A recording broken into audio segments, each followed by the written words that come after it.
Doing things is hard. I don't want to work. And you know what? Come to think of it, I don't think I will. Yeah. And why work when I could just sit in bed playing SimCity, eating frozen chocolate bars and feeling good, parentheses real. Why work when I could just sit on the couch scrolling through TikTok for hours while slowly slipping into a depressive state of body issues and self-loathing? Why work when you could just not?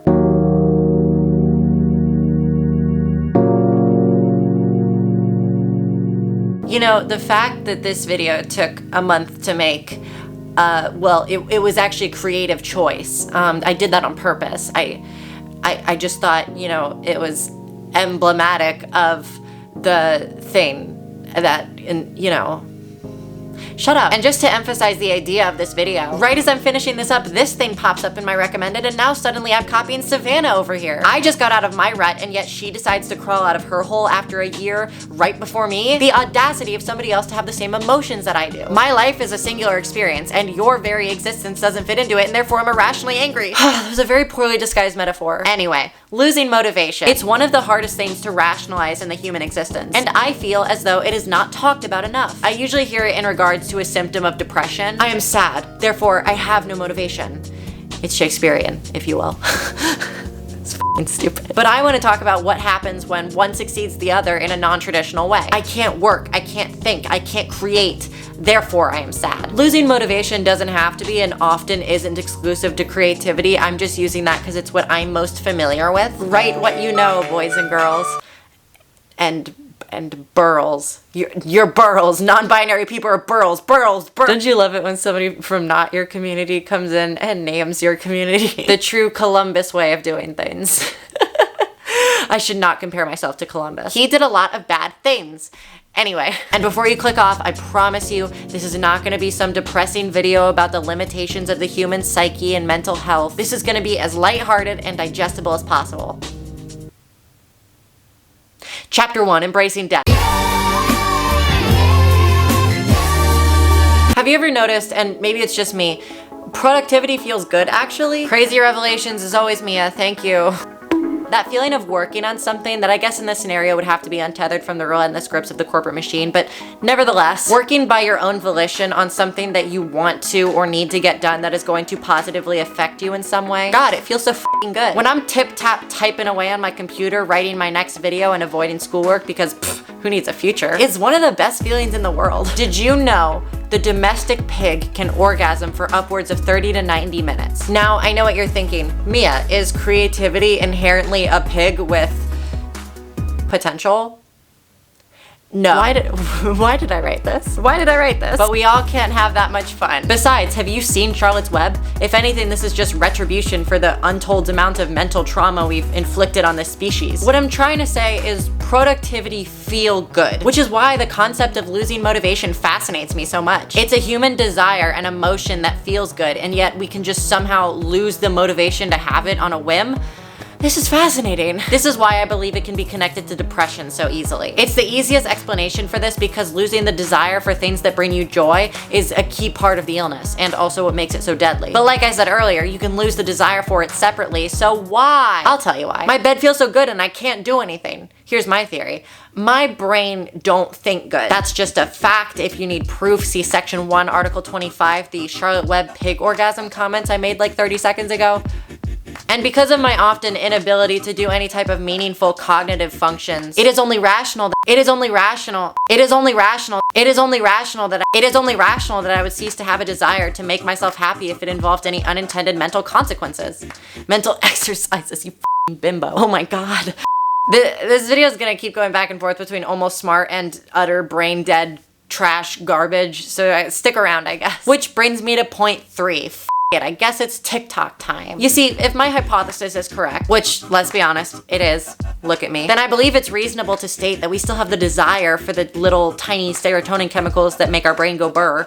Scientifically, of course. However, when we, or more honestly, I, am in that state of mind, I'm subconsciously going to take the path of least resistance. I could work to get that hit of brain juice, parentheses scientific, or I could scroll on my phone for 3 hours and receive the same neurochemical reward that I would have anyway. I think that's why people do drugs. drugs. I think I just discovered addiction and then presented it in the most self-centered way possible. Thank you for watching. They call me Pablo Picasso because I'm a goddamn artist. And also because, like many of my American peers, I too will probably die of heart disease. That's just a hypothesis. Am I implying I'm important enough to be assassinated? Am I the JFK of my generation?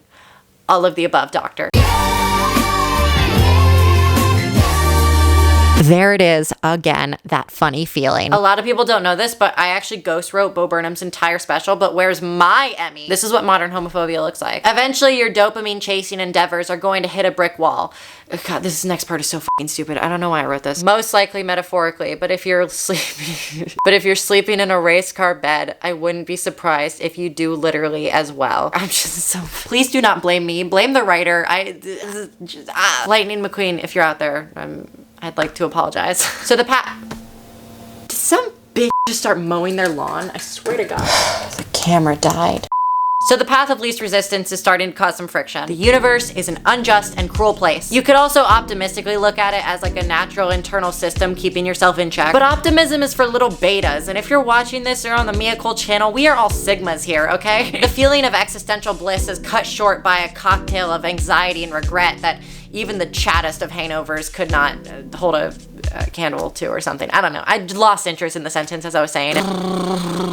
Eventually, you're not going to be able to ignore the part of you that wants desperately to get back to living your normal life. But it still feels like a mental roadblock that is not even in the realm of collapsing anytime soon. Sooner or later, you're gonna need to reconcile with the emotional labor needed to tear down this blockage. Talking in metaphors is fun. Which leads me to point 2. Did I mention each chapter has points I'm going off of? Here they are. Okay, this sentence is a mouthful, so I'm just gonna read it from here. The retributive need to combat the negative emotions eating you up inside is going to culminate in a regaining of motivation at some point. The only issue is the feeling can't be controlled by sheer willpower. You cannot will your will to press onward into existence. Incidentally, terrible Pixar movie. I've never seen it, but I did see the trailer and it didn't look good, and I based my opinions off of what Twitter says. Eventually, this dark and overwhelming need to fix yourself will culminate into energy, right? I mean, that's what I tell myself anyway. I mean, it's never worked, but I'm willing to keep trying. The truth is, there's nothing you can do. That's it. End of thought. End of video. Bye. You ever tried to force creativity? It's not good for you. There are very few creative endeavors out there that have turned out to not be terrible when they come from a forced project. Except, of course, the critically acclaimed Top 10 Dogs. Yes, Top 10 Dogs. It's been called innovative and good. If by innovative and good you mean dog shit garbage. Hey, you. Yeah, you. Do you want to go into a mental spiral that might lead you into a metaphorical catatonic-esque state of being? You don't? Well, too bad. We're gonna push you into one. Imagine for a second your mind is the ocean. Creativity is like playing in it. It feels good, it's fun, you have a feeling of freedom, and it's a great experience. But eventually you're going to get tired, and eventually you have to get out. The issue is the ocean has a current, and the longer you're in, the harder it is to fight. And the farther you get, the less likely you are to come out.